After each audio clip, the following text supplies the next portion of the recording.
We are back, and still with us, Congressman Barbara Lee and Neera Tanden, and we've been talking about what a proactive anti-poverty government agenda might look like. There are also things that the private sector can do in partnership with government to narrow the wage gap and lift millions of Americans out of poverty. Joining us to talk about that is Kathy Minahan, who is chair of the Boston Women's Workforce Council, which is leading the effort to make Boston the first city in the country to close the wage gap between men and women. And welcome. Thank you for joining us. Thank you, Maria, and congratulations on your report. Thank you so much. What you're doing is really innovative. For most people who don't know about it, tell us what the Boston Compact is and what can other cities do to emulate it. As you indicated, the Boston Compact is a private-public partnership aimed at making the Boston metropolitan area the best area in the United States for working women by closing the wage gap. And how are you going to do that? It's a simple process. The compact itself is a single sheet of paper. On the front is the mission to make Boston the best place in the U.S. for working women.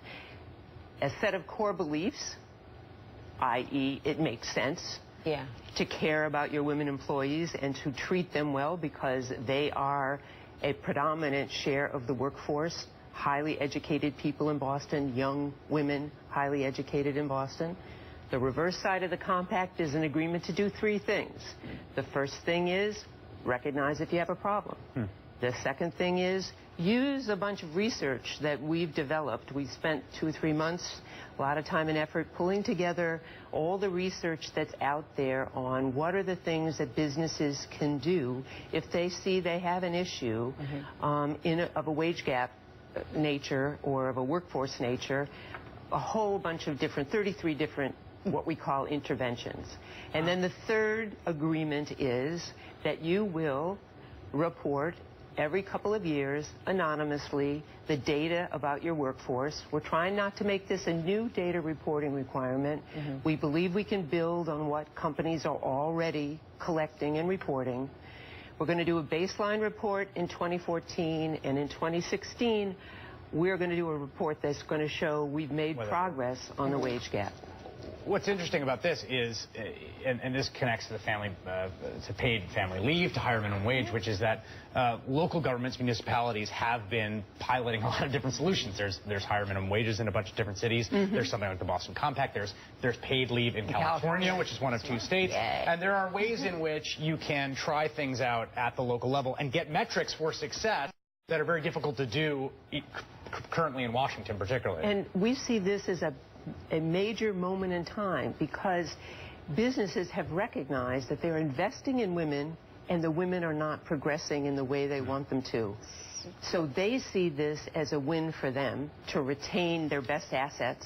It's a win for women, and it's a win for Boston. In the House, we have our initiative, When Women Succeed, America Succeeds. Exactly. It has to do with pay equity, paid family leave, also access to universal quality child care. Yes. We have to do this, and I think we can do it both in Democrats and Republicans. Barbara, you're from California, and paid leave has been a success there. It's been a huge success for men and women, and it helps people move forward in terms of not only taking care of their families, being off when children are born to care for their elderly parents, but economically, people don't lose wages, and the economy continues to benefit as a result. So I think a really critical point here, and one of the distinctions is people in Boston, companies in Boston recognizing that their women workers are a real asset and wanting to invest in them in the long term. And one of the things you see even in the private sector where companies are adopting paid leave or providing assistance with child care and other things is seeing your workers as a long-term asset to the company and not a cost.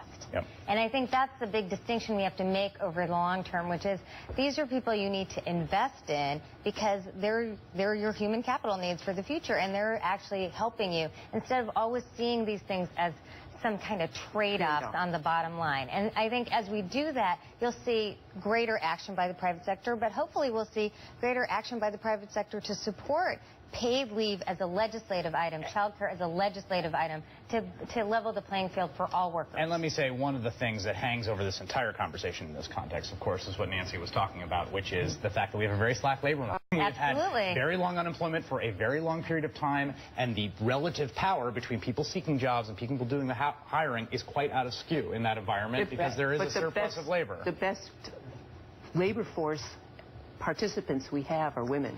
And let me tell you, they're more highly educated, they are better trained, so those are the people business should be going after. Sure, and also women constitute the majority of low-wage workers, and when you look at women of color, they're the majority of low-wage workers, and so we have to factor in a whole racial equity piece when we talk about gender equity and eliminating poverty. Full employment and higher wages. That's not The Shriver Report. You can go download the Shriver Report online. Congresswoman Barbara Lee, near attendant. And on Amazon.com. And on Amazon.com. Thank you. That is this special edition of All In. I'd like to thank Maria Shriver for being here with us tonight.